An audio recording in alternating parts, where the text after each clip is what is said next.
ಸತೀಶ್ ಜಾರಕಿಹೊಳಿ ಮನೆಯಲ್ಲಿ ದಲಿತ ನಾಯಕರ ಡಿನ್ನರ್ ಸಭೆ ವಿಚಾರಕ್ಕೆ ಸಂಬಂಧಪಟ್ಟ ಹಾಗೆ ಇದು ಒಳ್ಳೆಯ ಬೆಳವಣಿಗೆ ಅಲ್ಲ ಅಂತ ಶಾಸಕ ಎಚ್.ಸಿ. ಬಾಲಕೃಷ್ಣ ರಾಮನಗರದಲ್ಲಿ ಪ್ರತಿಕ್ರಿಯೆ ಕೊಟ್ಟಿದ್ದಾರೆ. ಈಗಾಗಲೇ ಮೀಟಿಂಗ್ ವಿಚಾರಕ್ಕೆ ಸಂಬಂಧಪಟ್ಟ ಹಾಗೆ ಅಂದ್ರೆ ಸತೀಶ್ ಜಾರಕಿಹೊಳಿ ಅವರ ಮನೆಯಲ್ಲಿ ದಲಿತ ನಾಯಕರ ಡಿನ್ನರ್ ಸಭೆ ವಿಚಾರಕ್ಕೆ ಸಂಬಂಧಪಟ್ಟ ಹಾಗೆ ಎಚ್.ಸಿ. ಬಾಲಕೃಷ್ಣ ಅವರು ಪ್ರತಿಕ್ರಿಯೆಯನ್ನ ನೀಡಿದ್ದಾರೆ. ಅವರು ಒಂದು ಮೀಟಿಂಗ್ ನಾವೊಂದು ಮೀಟಿಂಗ್ ಸರಿಯಲ್ಲ, ಇದರಿಂದ ಪಕ್ಷಕ್ಕೆ ಹಾನಿಯಾಗುತ್ತೆ, ಹೈಕಮಾಂಡ್ ನಿರ್ಧಾರವನ್ನ ಮಾಡುತ್ತೆ, ನಮ್ಮಲ್ಲಿ ಬಣ ರಾಜಕೀಯ ಇಲ್ಲ, ಅಹಿಂದ ಸಮಾವೇಶವೂ ಕೂಡ ಆಗಬೇಕು, ಸಮಾವೇಶ ಆಗುವುದು ಪಕ್ಷ ಬೆಳವಣಿಗೆಗೆ, ನಾಯಕತ್ವ ಬದಲಾವಣೆಗಲ್ಲ, ಹೈಕಮಾಂಡ್ ನಾಯಕರು ಗೊಂದಲ ನಿವಾರಣೆಯನ್ನ ಮಾಡಬೇಕು, ಹೀಗಂತ ರಾಮನಗರದಲ್ಲಿ ಶಾಸಕ ಎಚ್.ಸಿ. ಬಾಲಕೃಷ್ಣ ಅವರು ಹೇಳಿಕೆ ಕೊಟ್ಟಿದ್ದಾರೆ. ಅಲ್ಲೊಂದು ಮೀಟಿಂಗ್ ಇಲ್ಲೊಂದು ಮೀಟಿಂಗ್ ಮಾಡುವಂಥದ್ದು ಸರಿಯಲ್ಲ, ಇದರಿಂದ ಪಕ್ಷಕ್ಕೆ ಹಾನಿಯಾಗತ್ತೆ ಅಂತ ಪ್ರತಿಕ್ರಿಯೆ ನೀಡಿದ್ದಾರೆ.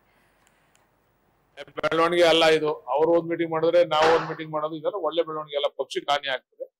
ಅದ್ರ ಬದಲು ಹೈಕಮಾಂಡ್ ಸೂಕ್ತ ನಿರ್ಧಾರ ತಗೋಬೇಕು ಅಂತ ನನಗ್ ಗೊತ್ತಿಲ್ಲ. ನೀವ್ ಹೇಳಿದ್ದೀಗ ಈಗ ನೀವ್ ಹೇಳಿದ್ದು ಡಿ.ಕೆ. ಶಿವಕುಮಾರ್ ಅವರು ಎಲ್ರಿಗೂ ಹೇಳಿದ್ದಾರೆ, ಯಾರು ಕೂಡ ನಮ್ಮ ಈ ವಿಚಾರದಲ್ಲಿ ಚರ್ಚೆ ಮಾಡಬೇಡಿ ಅಂತ. ಮಾಡ್ಲಿ ರೀ, ನಮ್ ಪಕ್ಷ ಗಟ್ಟಿ ಆಗ್ಬೇಕಲ್ವೇನ್ರಿ? ಅಹಿಂದ ವರ್ಗದ ಓಟು ನಮ್ಗೆ ಬೇಕಲ್ಲಪ್ಪ. ಮೇಜರ್ ಕಮ್ಯುನಿಟಿ ಜೊತೆಗೆ ಮೇಜರ್ ಕಮ್ಯುನಿಟಿ ಇದ್ಬಿಡಕಾಯ್ತದ? ಅಹಿಂದಗಳು ಬೇಕು, ಮಾಡಿ. ಒಳ್ಳೆ ಬೆಳವಣಿಗೆ ಅಲ್ಲ ಇದು. ಅವರು ಒಂದ್ ಮೀಟಿಂಗ್ ಮಾಡಿದ್ರೆ ನಾವು ಒಂದ್ ಮೀಟಿಂಗ್ ಮಾಡೋದು ಇದೆಲ್ಲ ಒಳ್ಳೆ ಬೆಳವಣಿಗೆ ಅಲ್ಲ, ಪಕ್ಷಕ್ಕೆ ಹಾನಿ ಆಗ್ತದೆ. ಅದ್ರ ಬದಲು ಹೈಕಮಾಂಡ್ ಸೂಕ್ತ ನಿರ್ಧಾರ ತಗೋಬೇಕು ಅಂತ ನನಗ್ ಗೊತ್ತಿಲ್ಲ. ನೀವ್ ಹೇಳಿದ್ದೀಗ ಈಗ ನೀವ್ ಹೇಳಿದ್ದು ಡಿ.ಕೆ. ಶಿವಕುಮಾರ್ ಅವರು ಎಲ್ರಿಗೂ ಹೇಳಿದ್ದಾರೆ, ಯಾರು ಕೂಡ ನಮ್ಮ ಈ ವಿಚಾರದಲ್ಲಿ ಚರ್ಚೆ ಮಾಡಬೇಡಿ ಅಂತ. ಮಾಡ್ಲಿ ರೀ, ನಮ್ ಪಕ್ಷ ಗಟ್ಟಿ ಆಗ್ಬೇಕಲ್ವೇನ್ರಿ? ಅಹಿಂದ ವರ್ಗದ ಓಟು ನಮ್ಗೆ ಬೇಕಲ್ಲಪ್ಪ. ಮೇಜರ್ ಕಮ್ಯುನಿಟಿ ಜೊತೆಗೆ ಮೇಜರ್ ಕಮ್ಯುನಿಟಿ ಇದ್ಬಿಡಕಾಯ್ತದ? ಅಹಿಂದಗಳು ಬೇಕು, ಮಾಡಿ. ಒಳ್ಳೆ ಬೆಳವಣಿಗೆ ಅಲ್ಲ ಇದು. ಅವರು ಒಂದ್ ಮೀಟಿಂಗ್